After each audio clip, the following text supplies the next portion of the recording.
As for my story starts at a very young age. I grew up on a dairy farm with my mom and dad, my grandparents. My grandparents had the farm. They gave it to my mom and dad. So growing up on a dairy farm was awesome. Learning new things, all the freedom in the world. It was great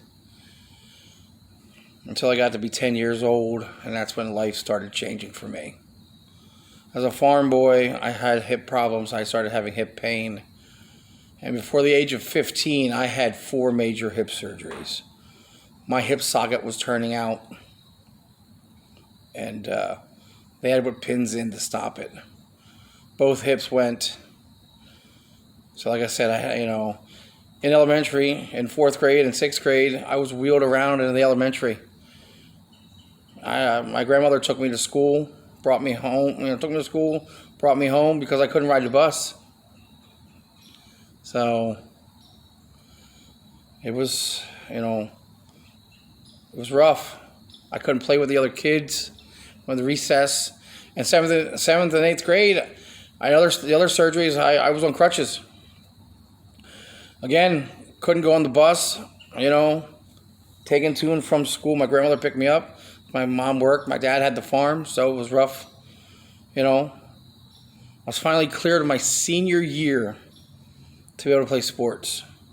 I wanted to wrestle. I wanted to play football. I couldn't.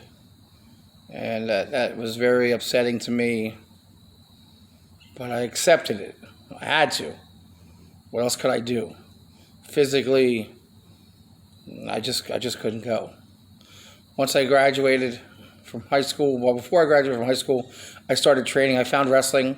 There was a local show in my area, and I found somebody to train me, and I did. And I loved wrestling since I was like 8 years old. So I wanted to follow my dreams in professional wrestling, and I did. Got trained the right way. Started wrestling. My trainer was ready to leave the business, so my brother and I took over his wrestling school. We've had it now 28 years. Like I said, I've been in the wrestling business 30 years. But as I got into my 20s, I had more issues. I had 3 major attacks of Bell's palsy. Kind of stuff like Jim Ross had. As you can see, the one side of my face, I had 3 major attacks, all in my 20s.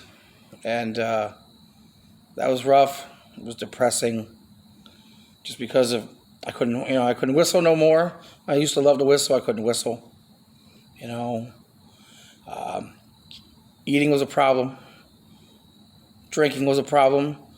Because when your only one side mouth moves, it's tough to make until things cleared up the best they could. It's still not 100% better than what it was. I couldn't close my one eye because of it. And I have physical pain every day. My left side of my face is so tight all the time. Like pressure here and there, it hurts. It's gotten better, but the tightness has always been there. It's easy for me to get headaches, and I just can't take Tylenol or Motrin to let them go away. I physically have to try to lay down to try to get rid of the headache because of the Bell's palsy affecting my head. So it was tough. I got into my 30s and wrestling was going well, and the school was going well, and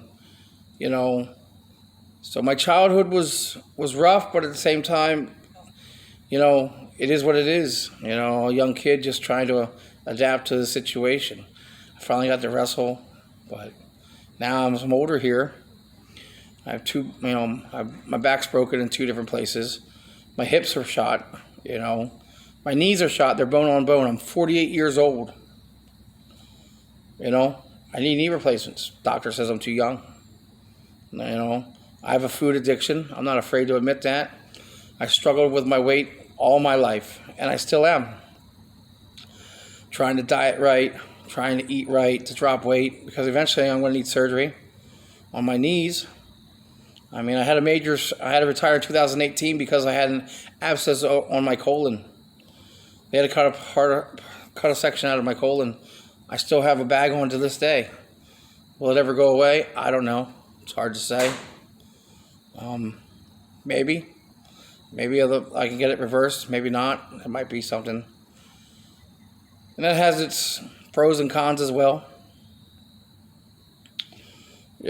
But at the same time, with my mobility, I have to get wheeled here, wheeled there, because it's rough. I love wrestling so much. I love to be, I'm into video editing and I do Gorilla, and I really love to work for a major company, to be backstage to help video edit or help, run Gorilla, run the show. That's what I love to do. It's my goal yet. I don't know if I'll ever get there. Nobody's going to take somebody who, has to sit in a wheelchair, and I have to have somebody wheel me around. But that's also the depressing part about it. My mobility just sucks. But I get up every day because I have a niece and I have a couple of nephews at home. And they're the love of my life. And, I don't know what I'd do without them. They keep me going. Not that I would ever quit. I would never give up. But the struggle is real every day. Pain that just never goes away. Constantly in pain, no matter what I do. It's the consequences, I guess, of wrestling for 30 or 26 years. But I knew that going in. So when it comes to mental health, a lot of people come to me for advice. But where do the people go? Where do people like me go? I've helped so many people out. I put on that good face, that smile, and I've helped so many people out. At the end of the day, when I go home, there ain't no S on my chest, and I ain't no Superman. I may play one in public. At home, I'm not. But I do what I need to do to get through every day to the next and never give up. Thank you for your time.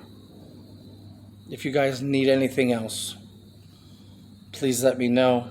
I can give you my contact information, my email, my phone number, whatever you guys need for this project. I'm willing to help 110%. Because I know what it's like to, have some issues and just, it's hard to turn to somebody unless you do it professionally, which I don't have the money to do that either. Thank you. I appreciate everything.